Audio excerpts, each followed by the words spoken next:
嘿，欢迎！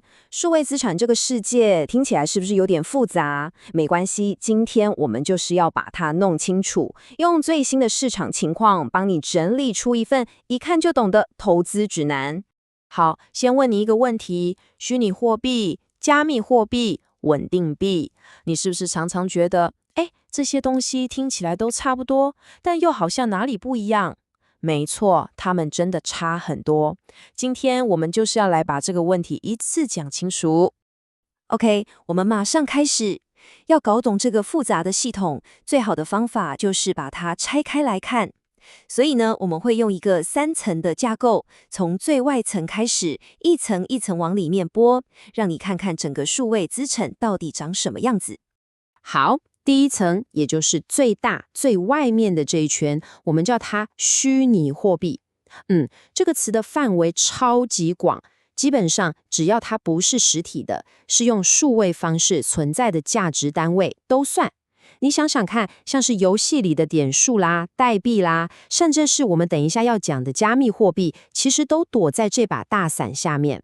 接下来，我们往内缩一层，来到这把伞底下的第2层加密货币。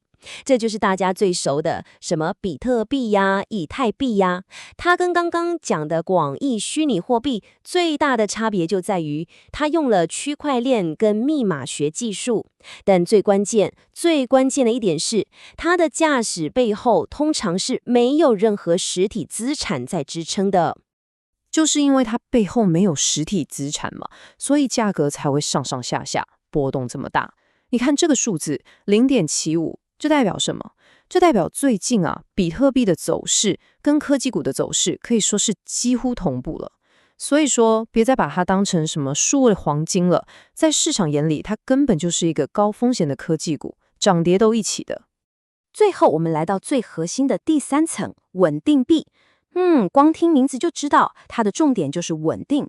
那它怎么办到呢？很简单，它背后有真实世界的资产，像是美元现金啊、美国国债啊，用这些来锚定它的价值。所以它通常可以跟美元维持1:1的关系，变成加密世界和我们现实金融世界之间一座非常重要的桥梁。稳定币这个角色有多重要？你可以把它想象成是加密市场的安全港，或者是整个系统的水管。你想想看，每次市场一恐慌，大家开始乱卖的时候，投资人第一个动作就是把手上的比特币、以太币通通换成稳定币来避风头。这就是为什么市场越惨，稳定币的市值反而可能会变大，因为钱全部都跑到这里来了。Hello，搞懂了这3层是什么之后，下一个问题就很自然了。那这些东西到底是谁发行的？它们的价值又是哪来的？来，我们来看看它们之间最根本的差别。这张表就一目了然了。你看，像比特币这种加密货币，它没有一个中心老板，是靠全世界的社群一起维护的。它的价值就来自于大家的相信，还有它的稀有性。那稳定币呢？它就是由像 Tether 或 Circle 这种私人公司发行的，价值很实在，就是来自它背后存了多少美金。至于央行数位货币，那又是另一个次元了，那是政府发的，背后是整个国家的信用，基本上就是数位版的新台币，完全不一样。所以，我们来总结一下重点：加密货币玩的是去中心化，稳定币是私人公司在发行，而央行数位货币是国家级的中心化。这3种的信任基础完全不同。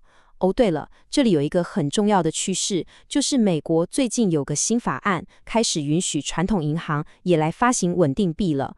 这代表什么？这代表以后我们可能会看到更多有政府监管的银行发行的稳定币，这对整个市场的影响会非常大。好，理论讲完了，我们来聊点实际的。身为一个投资人，我到底可以怎么参与这个市场呢？接下来我们就来分析3条最主要的路。在我们面前，主要有3条路可以选，每一条路的风险跟方便程度都不一样。第一，就是最简单的，在股票券商那边买 ETF。第二，是去买相关公司的股票。第三，就是最硬核的，自己去交易所开户，直接买币。我们先看第一条路 ETF。自从美国开放比特币现货 ETF 之后，哇，整个市场的玩法都变了。现在 ETF 的资金流进流出，基本上就决定了市场的短期走向。你看这张图就知道，年初的时候才1个礼拜 ，ETF 就流出了15亿美金，结果呢，比特币价格马上就掉了15%。所以现在看 ETF 的资金动向，已经变成判断市场风向一个超级重要的指标。第二条路，买相关概念股。这玩法说白了就像是开了杠杆。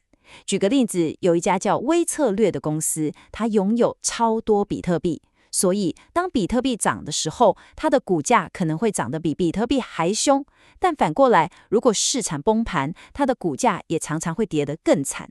这就是一个高风险高报酬的选择。最后一种，直接买币，这是最纯的玩法，但风险也是最高的。你看，从交易所交易员手滑按错价格的胖手指事件，到骇客直接把你的钱偷走，还有各种防不胜防的钓鱼诈骗，更别提像 FTX 那样整个交易所说倒就倒的风险。这里面任何一个环节出错，你的钱都可能一瞬间不见。你可能觉得，哎呀，有这么严重吗？我跟你说，真的有，这不是在吓你哦。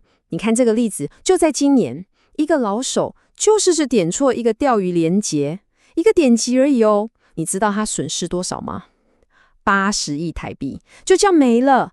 所以自己管钱，自己买币，这个资安问题你真的不能开玩笑。